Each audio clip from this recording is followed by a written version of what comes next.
Hey everyone, welcome to another episode of Crystals and Coffee. I'm really excited. Today I'm doing Tarot Tuesday and we have some really amazing female founders coming on and talking about the tarot decks that they've made and how they got into tarot and just everything about their story. So the next woman we have on, her name is 𝗿𝗏𝗃𝗲, and she is the founder of Kaleidadope, and much like the name, she is a kaleidoscope of many different products, and I can't wait for her to share. And I'm going to put her handle up here so that we have that. Am I spelling that right? Sorry guys. K-A-E-L. Yes, I got it.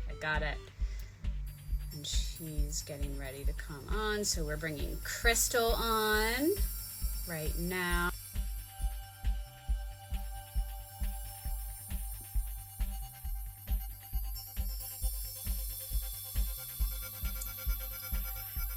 Oh, hi. Hey. How are you? Good. Thanks so much for joining me. Yes, I'm happy to be here. I was just talking about you and perusing your website, and I was just like, oh my God, she has so many things. It's crazy. The journey is so interesting, and like it's part of what I illustrate in my work. So all the things you see are things that I've either experienced, been through, just part of being open to wherever it takes me. And I think that's what Kaleidadope kind of means, just due to the colorful aspect of my brand. And, my name's Crystal with a K. I always have to tell people it's with a K. So the business name really reflects me and my style and kind of what I'm passionate about. And part of that is like bringing things into like the 21st century, making imagery that people can like resonate with and say, oh, that's cool. Like I get that, which means a lot when we're talking like divination and things like that. Yeah, I love that so much. And it seems to be a very popular and profound conversation lately, that taking all of these old school divination techniques that are 5,000 years old, and it's like, how do we make this modern and get people on board and so they can understand it. And again, I was talking before, I was like, the Rider-Waite style decks are so important, but I also think that like if somebody's just getting into this and they get like the 3 of Wands and they're like, what am I supposed to do with this? Exactly. But they see either words or imagery that they're like, no, like that speaks to me, that resonates in my life and I can grab onto whatever that is because it feels like me. Then you're going to get more people to participate in using these like old school skills. So I'm going to ask you. Oh, go ahead. Okay. No, I was just going to say, I completely agree. Like, especially as an artist, like it's so important because that was what was the imagery at the time. And that's kind of the goblets and the horses. Like that was typical of that time, but I'm not jumping on a horse to go to the store or to, give somebody a message. So, I mean, I think as an artist, it's important to reflect like the time we're living in. And so it's almost like a capsule for me. So when people go back years from now and look at my work, it's like, okay, that was definitely in this era of XYZ going on. So totally. Oh, I love that. I do want to ask you how did you find tarot? What's your background? Have you always been into tarot? Like, what's your journey?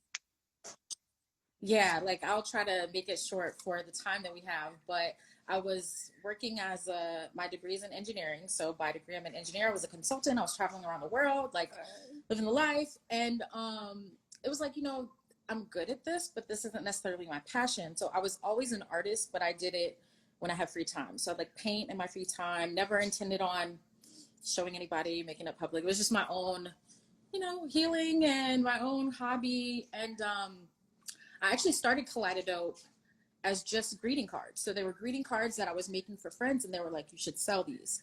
So I started selling them and they picked up. And I'm like, oh, this is cool, you know, just side hustle basically. Yeah. And after a while, I was like going through these changes and realizing, like, seeing some spiritual like changes in myself and recognizing gifts. And I'm like, what the heck is going on? And that's how I stumbled upon tarot. And as an artist, the art always attracted me, but like the meanings I never really dove into. And the imagery is kind of off-putting in the sense of like, you know, it's old school, like I don't really resonate. And so I was really pushed, I felt a pull to create my own deck. And at the time I didn't, I was like, I'm busy, I'm a career woman, I don't have time for that. But it got to a point where that was kind of my healing. So Kaleidadope Tarot, I was illustrating while I was going through all of these changes in my life. And when I was illustrating it, one of the passions of mine was, one, I want to make this accessible for people, like you said, like if you see a Three of Wands, you don't offhand know what that means.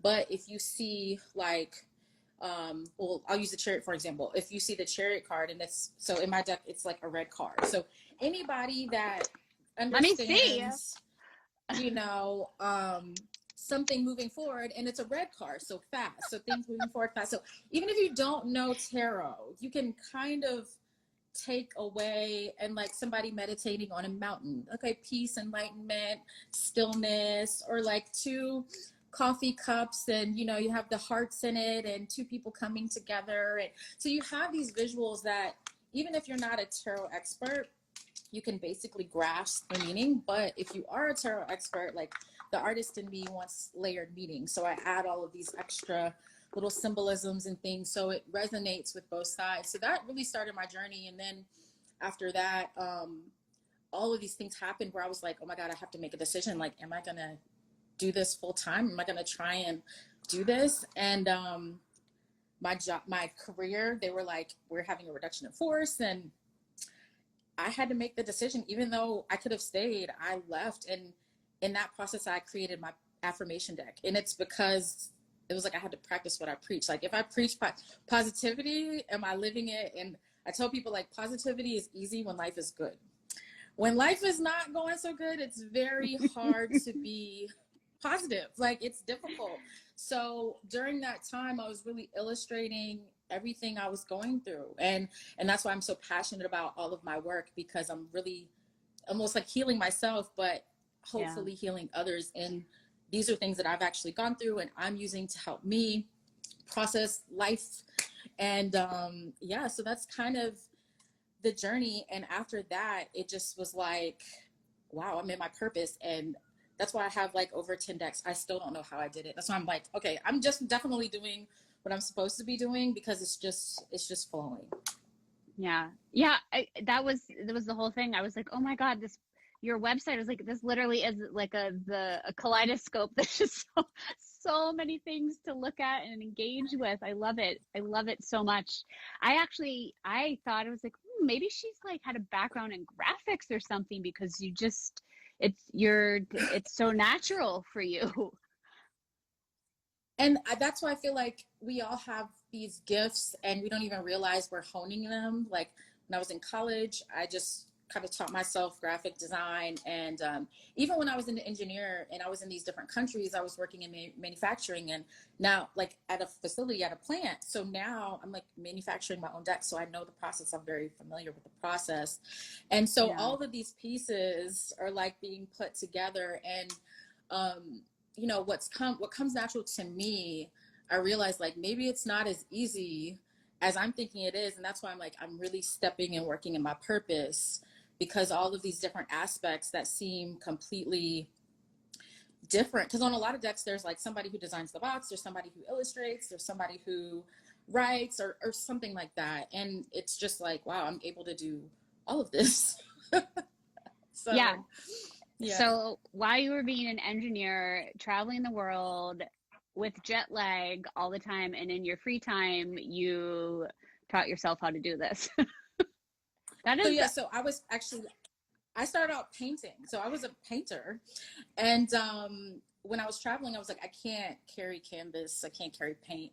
So I switched to digital art. And that was a game changer, because I could create anywhere. And so that's what led to me figuring out how to, you know, how can I incorporate this into other things? And I just went crazy with it.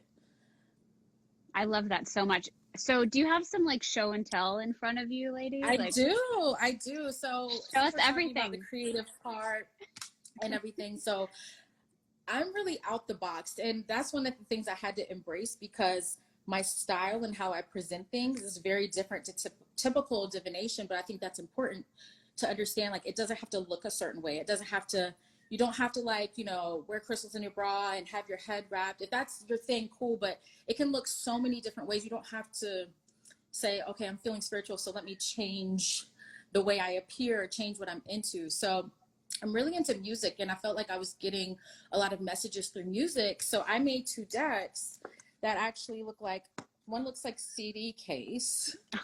And so if you see the front, it's like What? a little CD. Oh my God. And then the back, can you see? I can see it, and that's amazing. So, but why things like this are important are, you can incorporate spirituality in any aspect of your life. You can see signs in any aspect of your life. It doesn't have to be like, oh, an angel came to me and said, and some people experience that, but maybe you hear a song and there's a message there for you. And don't dismiss that just because it's not, you know, oh, I didn't have like a spirit guide tell me this, or I didn't get this like divine message, or I didn't pull a card that had this. I mean, all around us, we're receiving messages. Even when people like see, you know, I saw a dragonfly, or I saw a butterfly, like, if it means something, if you feel like, oh my God, this is a sign, or you're seeing repeating things, like, don't dismiss it just because it's not typical or what people usually see. And the same thing. So I made something called Love on the Record. I was really like exploring, because, you know, love, I feel it's kind of like, we talk about wanting the old school love, and records have this like old school vibe, but I wanted people to really be able to connect with music, because I do. And whether it's me getting clarity on love, and how I view love is more about a relationship with yourself. So somebody's reflecting something back to you. So even with love, it's like, how can I manifest the love I desire? Like, am I giving myself the love that I want, or what is my energy telling people? Like, do I say I want this, but my energy isn't supportive? So I always encourage people, when using cards, really get to know yourself, really kind of do some self-discovery in terms of like how you feel, and be honest with yourself. And I think ways to connect to that, a lot of people connect to music. So I created these to basically connect to that side of myself, and also allow people to, you know, you hear a song, like the same song like 3 different times, that might not be a coincidence. That might be a message for you. So those are those decks. I also created, I call it like so I'm really in touch with my inner child, like all these colors, but I'm really in touch with my inner child. And I think a lot of us, when we were younger, you don't have these inhibitions, or these like, oh, you shouldn't do this, oh, you can't do that. So you're just kind of free.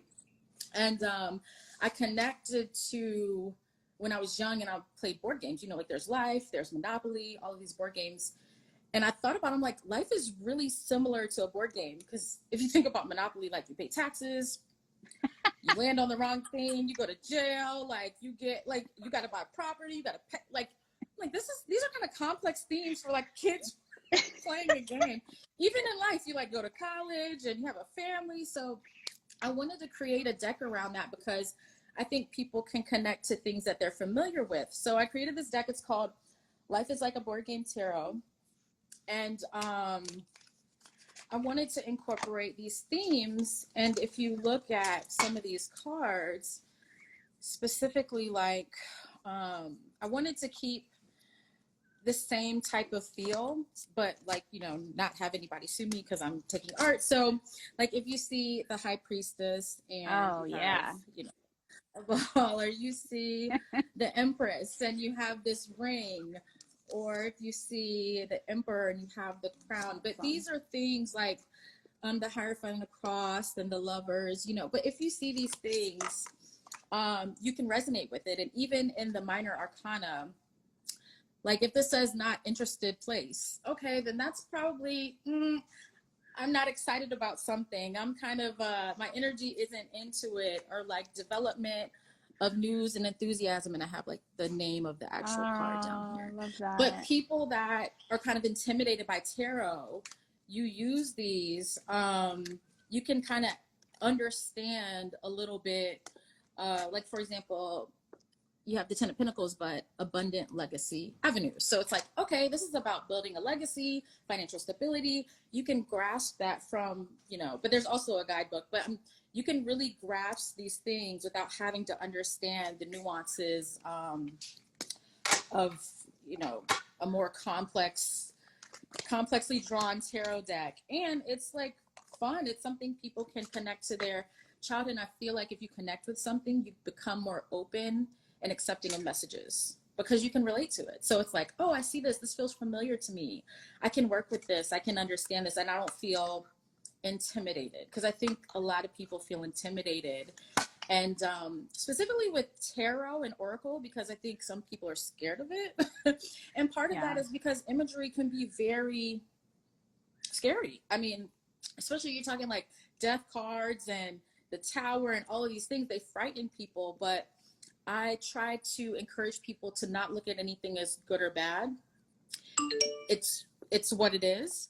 But if the imagery is intimidating, people are less likely to accept that. So with this, I think people are like, oh, okay, this kind of resonates with me. I'll check it out. And so one of my other decks is Real Talk Affirmations. And the funny thing about this is I was really a lot of mental chatter, like stressing myself out, doubting myself, like, what am I doing? Did I make the right decision? I don't know where all this is going. Like I keep creating and I don't even know if this is going to be sustainable. So I realized, I was like, you know what? I need to give myself some real talk. I need to be my own hype man. Like I need to be my own person that is boosting me up and reminding me of my value. And so I created these cards. It's I have 2 affirmation decks, but I feel like this is more like, I don't want to say assertive, but it's more like when you have to like boost yourself up and stay cognizant of like being in the present moment. So like I have cards with like an amethyst and it says vibes, and it's like talking about be aware of your vibes and understand, like if the vibes don't feel right, then leave, or don't interact with it. And so transmute. And it's funny because this is actually a holy shirt, but like this was trendy for a while. So it's almost like the theory of taking something that might seem, so like transmuting energy, taking energy that might seem like low vibration or something like it's not working for you, but transmute it into fashion or to something that works for you. So it's like I'm taking and protected, and you have some Florida water here.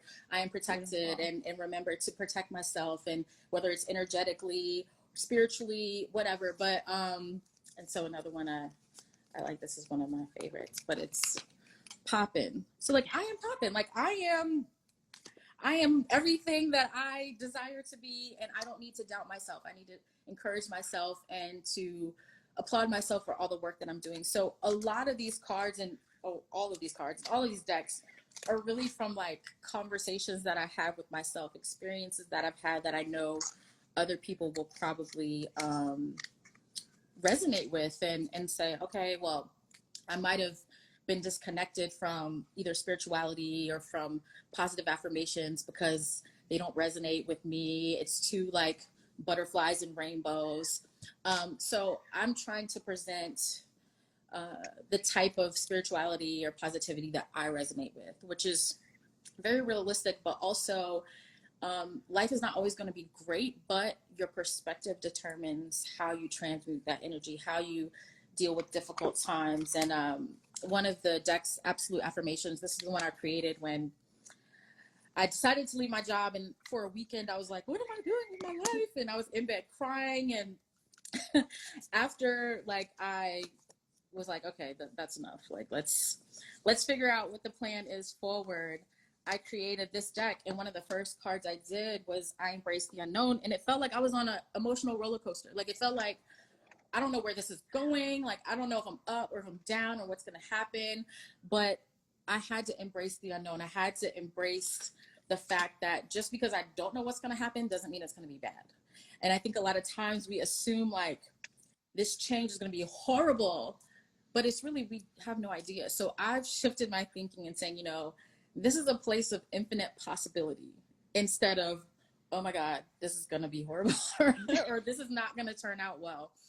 So a lot of this is just a visual representation of how I have changed my mindset or how I've transmuted energy, because when I draw, I'm literally tapping back into when I felt that way. And why I do that, I feel like it brings an authenticity to the cards and authenticity to the imagery. And I can go into the images and explain like what it means to me and why I drew it this way. And I think that's important for people to see.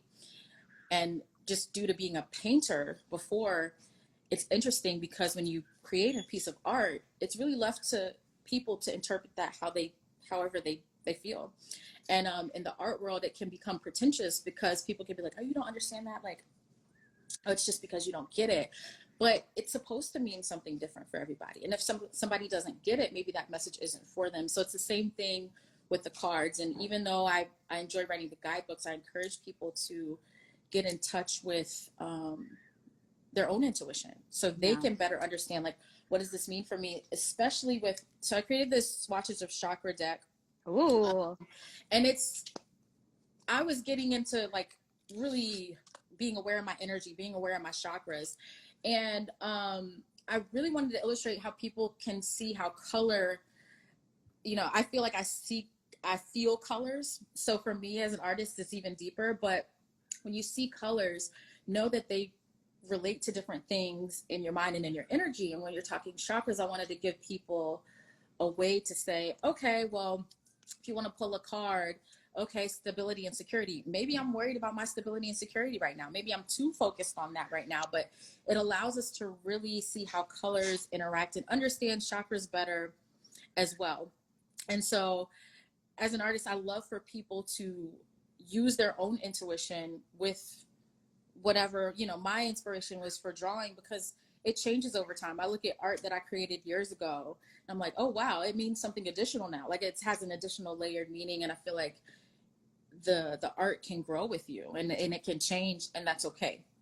But because it's really your journey and how you relate to whatever tools you decide to work with. And it's beautiful because it's not just cards, it's with any tools that people decide to work with, like allow it to speak to you and go towards what you're attracted to. And that's why I like, you know, if people are attracted to my work, that's awesome. I don't get offended if people aren't, because there's energy for everybody. And that's why, you know, it's a beautiful thing to have all these creators talking, because people might resonate with one more than other, and that's not bad. And it's art, same thing with art. It's very subjective. Some people are drawn to certain styles and some people are drawn to other styles, but I think that's the beauty of it all. And I feel like I'm creating something that didn't exist before. There wasn't a space, like divination looked a very specific way that lacked diversity. It lacked modern imagery. And that's something I'm very passionate about bringing. So it could feel inclusive and it can feel like this is for everybody.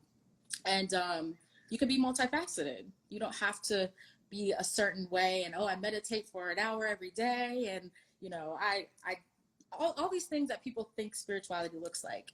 It's individual for everyone. I agree with you. You couldn't have put it better. You couldn't have. Yeah, and I just want to compliment you, because I do think there was this big gaping hole for an artist like yourself to come in and show people another way of how, hey, well, why can't it look like this? Like, why is there rules? Why does there have to be knights and pentacles and skeletons on stuff? Like, right. It doesn't have to be like that. Right. And even I have time just to share this real quick. Sure. And so with love decks, so I looked at a lot of romance decks, and all of them look like an 80s novel with like Fabio and the woman on the front. Like all of them look like that. And I'm like, anybody you talk to today, who really resonates with that? Of any background, like who resonates with that?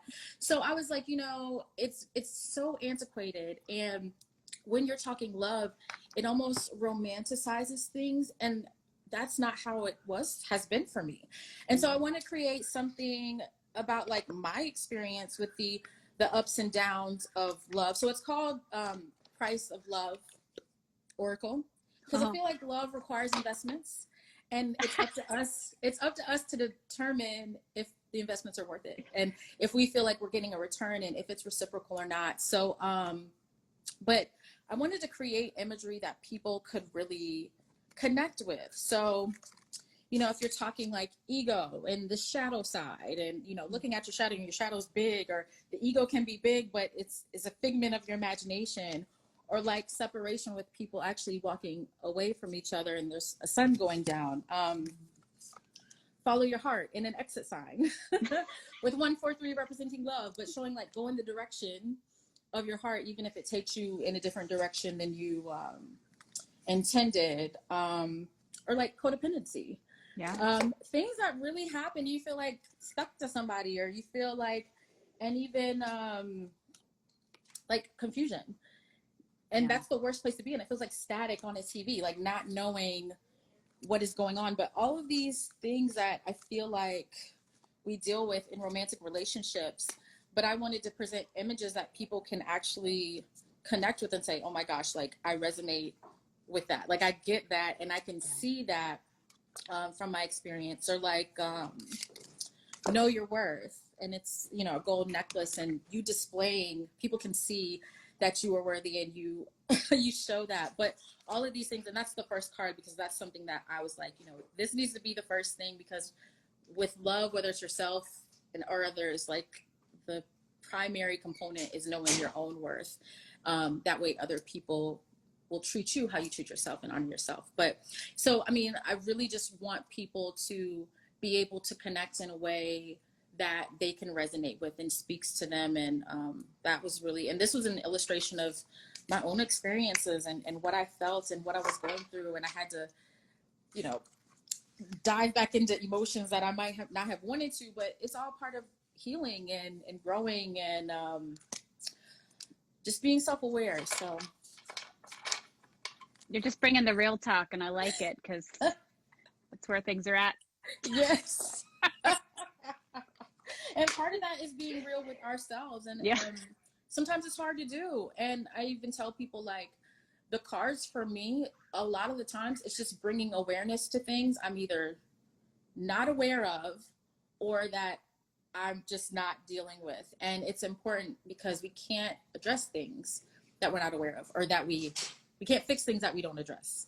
So a lot of this, and I always tell people, self-discovery is like how I'm, like my message, and when I'm screaming from a bullhorn, because people think you can only use these to read for other people.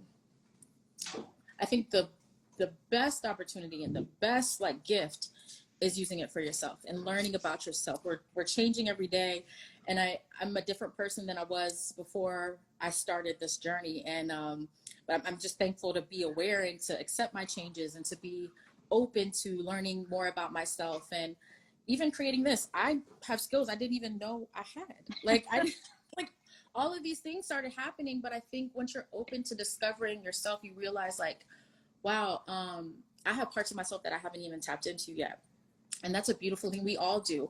And I think part of it is just being open to discovering that. And I think once we discover that, that's when we invite new and awesome things into our lives. So yeah, I love that you mentioned that about pulling for yourself. And it's something I just so encourage my clients to do that as a ritual practice, because, you know, it's really interesting to have someone else read for you is one thing, but when you know, it's a level of self-responsibility when you actually go and pull cards for yourself. And like, you know, if anybody out there is wondering about ritual practice with tarot cards, let it be fucking easy. Like, you get up in the morning, you take 2 minutes, and you just say, what card is mine? You do not have to make this complicated, or what's the message I need today, or what color am I feeling, or whatever the heck it is. Like, what do I need to know about my love life?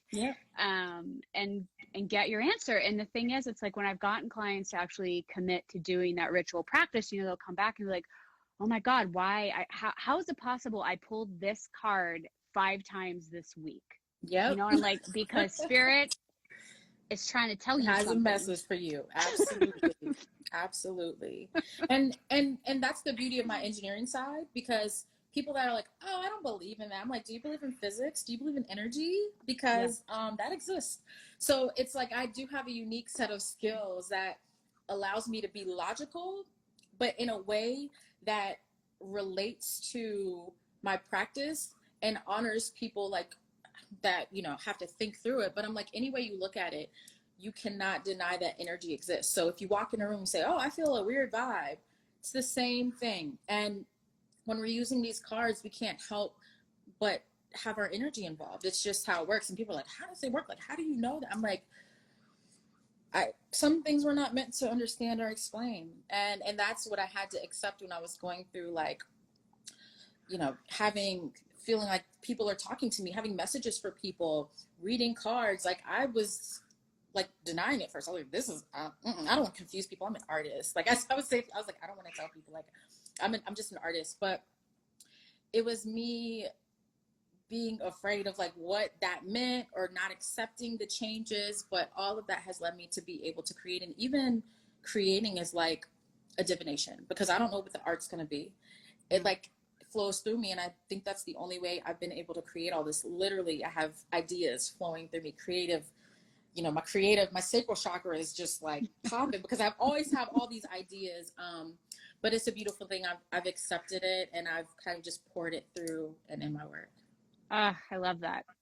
So Crystal, as you know, the full moon in Aries is coming up on Thursday. Do you think you could pull one or many cards from one of your many decks and give us a reading? What do we need to know for Thursday? Right. Full moon in Aries. Yeah. So which deck are you going to use? So I am going to use Life is Like a Board Game Tarot. I'm going to use the Soundtrack Oracle. And maybe the chakra cards. We'll see. All right. So let me pull a card. We're talking about the full moon in Aries. Let's see.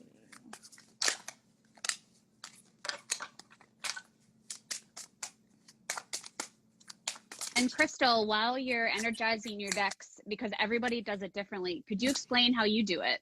Yeah. So I actually have incense burning right now, but I like to and everybody's different. I like to just set the tone, set the vibe of the space. When I start in my head, I repeat what I want to receive messages about. So full moon in Aries. So that's what I'm thinking. I shuffle and let the cards fly out. Some people choose, some people cut the deck. And it's funny because I'm left-handed. So sometimes I'll feel like, okay, something's about to pop out now. So I just follow the flow of my cards. But how I usually start is set the tone, either incense, sage, sweetgrass, something, whatever I'm in the mood for. Kind of say a little intention for myself in my head, what I'm reading for, and then I start to shuffle.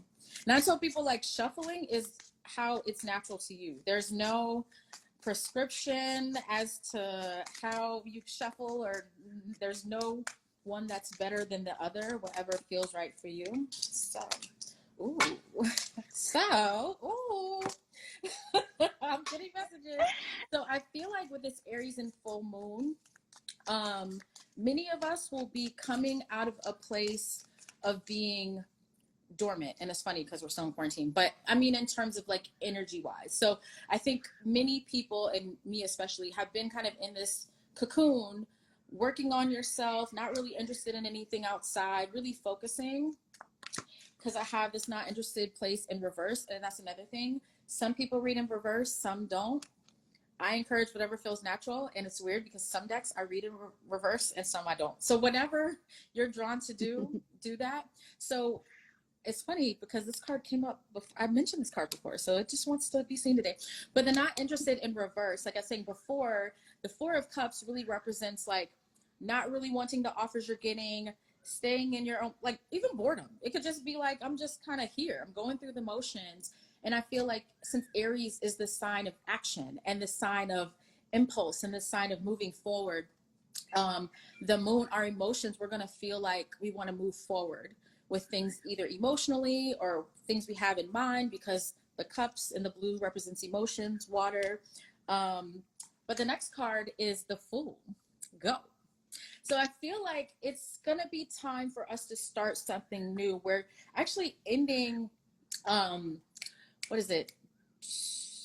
Jupiter just went direct. Yeah. So I feel like a lot of things are going to be flowing for us, and we're going to be able to move forward on new things. And for some people, because this is at the bottom of the deck, it will be love. For some people, it'll be meeting new people. It might just be making new connections. It doesn't have to be romantic, but it's going to be like maybe the offers we were getting before, they weren't aligned, or maybe the timing wasn't right. But now I feel like the energy is supporting us moving forward, specifically with how we feel. I feel like we'll want to move forward, but I do have to caution us, and I say us because I'm talking to myself. This is a message for me too, not to be impulsive. So take the time, because the Fool is taking a leap of faith, but not being stupid. So it's like, take the time, look at the whatever opportunities are presented, but also trust your intuition. That's a big thing. But be open to the connections that come your way. Yeah. So got renewal. And this is the first card. So when I tell you we are moving forward, we are starting anew, this is true. And I think this is going to feel good for a lot of people, especially people that have maybe had a hard time or felt alone. And you don't have to be alone to feel alone. So that's what I'm feeling like. I feel like that is going to start to change, and it'll be something to celebrate, something many of us will be excited about. But I think the excitement is this Aries energy within our emotions. Like we're going to be excited about things. We're going to be ready to move forward on some things, and just feeling like now is our time. Now we have an opportunity, whereas we may have not had the opportunity before. And the last card I got out of the chakra deck is connected, and it's the heart chakra. So yeah, some people are meeting new people, feeling all fuzzy in the heart chakra area, starting anew, maybe renewing some things. But I feel like this Aries energy, overall, it's just going to have us excited. We're going to want to celebrate something, or we're going to want to move quickly on something. So the only thing I would say is watch the impulsiveness, be patient, because it'll happen. And I'm fighting this within myself. I'm like excited about certain, but I'm like, okay, sometimes you should let things play out, because they will play out. Aries energy can also like, I'm going to try and force this, or I want this to happen now. Like I see it coming. I want it now. Yep. So I feel like the energy is letting it happen. It's going to happen, and being open to new connections. Oof. You're having me sweating. I'm excited about this. I feel like a lot of this was for me. So yeah.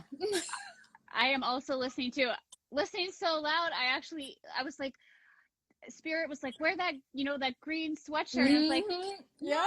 And they're like, wear the sweatshirt. Oh my God. And look what's at the bottom. Love. Woo! So yeah, heart chakra heavy. And maybe that's why I was drawn to use Life is Like a Board Game Tarot, because of the green. But yeah, heart chakra. I feel like heart chakras, I feel it in myself, but heart chakras are opening up. We want to be more connected. We're more open in our energy to accepting connections. Yeah, I feel like I'm saying this because I need to hear it too. So do I, lady. Bring it over here. We're all listening. Right. Oh my God, this has been so much fun. I'm excited. This has been fun. Crystal, thank you for sharing so much. Thank you so much. Thank you, and thank you for inviting me. I was actually looking forward to this for a while, and I was like, this seems like it's going to be fun, because I haven't done something like this. So thank you for sharing space with me. I really appreciate it. It's my pleasure. I would do it 1,000 more times. So if Awesome. you ever want to get on live with me again, let me know. I will definitely let you know. Okay, well, you have a wonderful day, lady. All right, you do the same. Okay, Bye. thank you. Bye. Thanks. Okay, everybody, so that was Crystal Banner from Kaleidadope. Please go and check her out on her IG and her website. And if you are enjoying this talk about tarot, I also want to mention this amazing book. It's like a Bible the Library of Esoterica, and Tashin put this out, and I really love it because I think it's just this beautiful reference manual in a highly artistic way of like where we've been with tarot for the last 5,000 years. It's a long time. So definitely check that out. And we'll be back soon with Shannon Gomez, who is the founder of Rebel Deck. So we'll be back in 5 minutes with Shannon. See ya.